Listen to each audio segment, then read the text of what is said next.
వెనిజులాకు పట్టిన గతే ఇరాన్కి పట్టనుందా? అమెరికా అధ్యక్షుడు Donald Trump కఠినమైన చర్యలు తీసుకున్నారా ఇరాన్ పైన?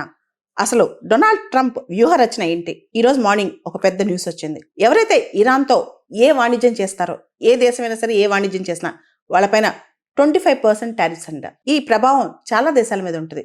అంటే పూర్తిగా ఇరాన్కి ఆర్థికంగా రూపాయి కూడా లేకుండా చేయటం. ఆల్రెడీ ఇరాన్ ఆర్థిక పరిస్థితి అతలాకుతలంగా ఉంది. Iran currency value, Iran riyal ఏదైతే ఉందో దాని కరెన్సీ, ఆ వాల్యూ ఫారిన్ ఎక్స్చేంజ్ మార్కెట్లో జీరో. అసలు వాల్యూ కంప్లీట్గా పడిపోయింది అనమాట. అంటే ఇరాన్ కరెన్సీ ఇరాన్లో నడుచుద్ది, కానీ దానికి విలువ లేకుండా పోయిందనమాట. ఇటువంటి పరిస్థితి. ఈ టైంలో ఇరాన్లో విపరీతమైన ఇన్ఫ్లేషన్, ద్రవ్యోల్బణం ఒక పక్కన, ప్రజల ప్రొటెస్టులు. ఇరాన్లో ప్రజల యొక్క పేదరికం పెరిగిపోయి నిత్యావసర వస్తువుల యొక్క ధరలు ఆకాశాన్ని అంటుకుని చాలా ఇబ్బందులు పడుతున్నారు. దాంతో వాళ్ళందరూ రోడ్డు మీదకి వచ్చారు. ఓ పక్క మాకు ఈ ఆర్థిక వ్యవస్థ వద్దు, మాకు సరైన ఆర్థిక వ్యవస్థ కావాలి అంటూ, మరో పక్క ఈ ఎక్కువగా మహిళలపైన వాళ్ళపైన రూల్స్ విపరీతంగా రుద్దేస్తారనమాట. ఏదైతే కన్జర్వేటివ్ ఇస్లామిక్ రూల్స్ ఉంటాయో వాటికి వ్యతిరేకంగా, వీటన్నిటి వ్యతిరేకంగా అక్కడ పోరాటాలు జరుపుతున్నారు.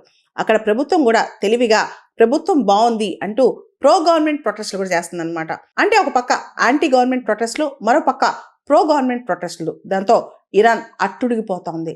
దాదాపు 544 మంది ఈ గొడవల్లో చనిపోయారని ఒక అంచనా అనమాట.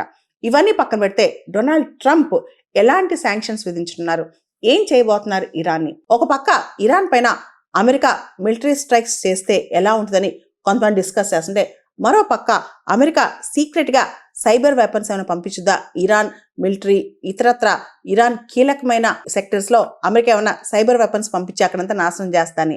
మరో పక్క ఇరాన్తో ఎవరైతే క్లోజ్గా ఉంటారో వాళ్ళపైన సెకండరీ శాంక్షన్స్ 25% కాదు, 50%, 100%, 500%కి వెళ్తుందా?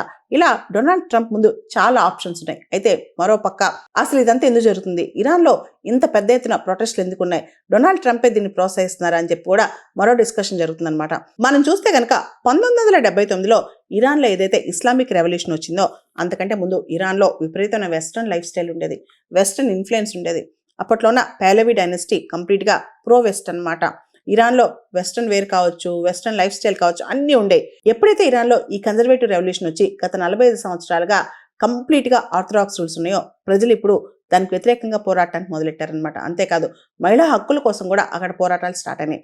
ఇదంతా ఇరాన్లో ఈ గొడవ అంతా కూడా ఏ దేశం రెచ్చగొడుతుందా, రెచ్చగొట్టి కావాలని ఇరాన్ని కవించి ఇరాన్ని కంప్లీట్గా కంట్రోల్లో తెచ్చుకోబోతుందా? అంటే ఇరాన్లో మనం చూస్తే పాత, అంటే 1979కి ముందు ఎవరైతే పెహ్లవి రాజు ఉన్నారో ఆ కింగ్ కొడుకు రెజా పెహ్లవి ఈ మధ్య సోషల్ మీడియాలో యాక్టివ్గా ఉంటూ ఇరాన్ ప్రజల్ని ప్రభుత్వ వ్యతిరేకంగా ఉండాలంటూ రోడ్ల మీదకి రమ్మని, ప్రొటెస్టులు చేయమని ప్రోత్సహిస్తున్నారనమాట.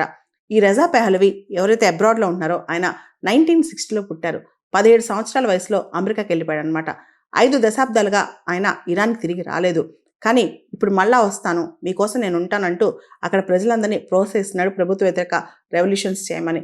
ఇదే టైంలో అమెరికా కంప్లీట్గా ఇరాన్ని కంట్రోల్ చేయాలి, ఇరాన్ని కట్టడి చేయాలనే ఆలోచనలో కూడా ఉన్నట్టు తెలుస్తోంది. ఈ పరిస్థితిలో ట్రంప్ పోకళ్ళు గమనిస్తే గనక వెనిజులా అధ్యక్షుడికి పట్టిన గతే ఇరాన్కి పట్టబోతుందా?